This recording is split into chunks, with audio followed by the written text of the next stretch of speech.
kasus ini tidak ada bukti 4 anak tersebut adalah pelakunya. Tidak ada bukti. Halo, assalamualaikum warahmatullahi wabarakatuh. Salam hormat izin stick.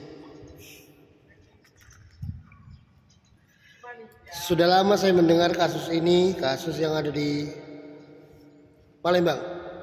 Kalau memang tidak ada barang bukti, tidak ada saksi, berarti kasus ini murni rekayasa. Dan ini korban konspirasi. Sama halnya dengan kasus yang ada di Cirebon.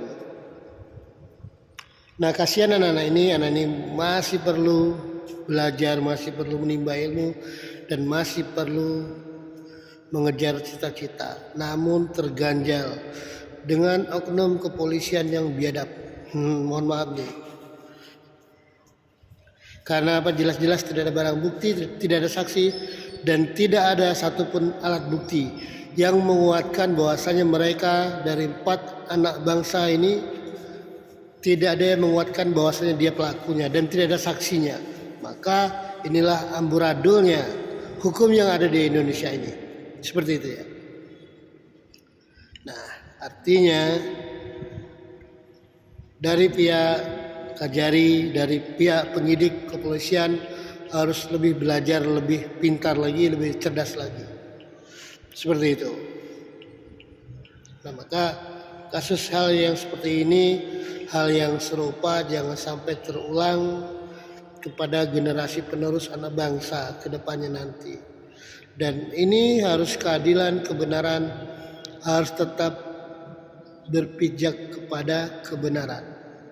Jangan mau konspirasi ini, hukum di Indonesia ini bisa dimainkan dengan para elit-elit orang-orang kaya, sementara orang miskin dibuat susah seperti ini. Contohnya,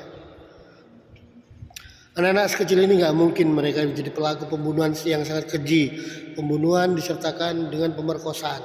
Maka hal seperti ini nggak masuk akal, anak-anak masih kecil seperti itu. Maka hal seperti ini hukum di Indonesia harus diperbaiki lebih baik lagi. Jangan sampai ada korban-korban selanjutnya, korban-korban konspirasi para elit penegak hukum. Pak Kapolri harusnya bertindak tegas, tapi Kapolri saat ini dari dulu nggak ada ketegasan untuk anak buahnya, dan hukum masih bisa dimainkan oleh mereka, para penegak hukum sendiri, seperti itu. Sehingga anak-anak atau masyarakat kecil yang susah, ya seperti ini, kita dimainkan oleh hukum yang dibuat oleh mereka, hukum yang mereka buat ternyata mereka sendiri yang melanggar, bukan masyarakat yang melanggar, tetapi oknum itu sendiri yang melanggar aturan hukum yang berlaku dan undang-undang yang berlaku, KUHP yang berlaku. Maka Indonesia ini semakin carut marut seperti itu. Hukum di Indonesia harus ditegakkan, jangan tebang pilih dengan orang yang susah dikorbankan. Nah, maka saya mengajak teman-teman semua, yuk kita semuanya, kita viralkan kasus ini, kita bantu mereka, karena saya meyakini mereka bukan pelaku yang sebenarnya, tetapi ada pelaku yang sebenarnya yang disembunyikan. Itu yang sebenarnya. Karena apa? Anak-anak ini pada waktu kejadian di TKP, anak-anak ini lagi nonton kuda lumping. Dan mereka nonton kuda lumping, semua saksi, banyak saksi bahwasanya mereka pada nonton acara kuda lumping. Tidak ada dalam kuburan Cina, tidak ada di lokasi kuburan Cina.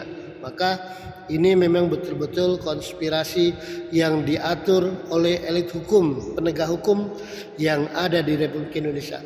Harusnya Mabes Polri lebih tegas untuk menangani kasus ini dan memberikan sanksi kepada anak buahnya yang tidak benar. Seperti itu menurut saya.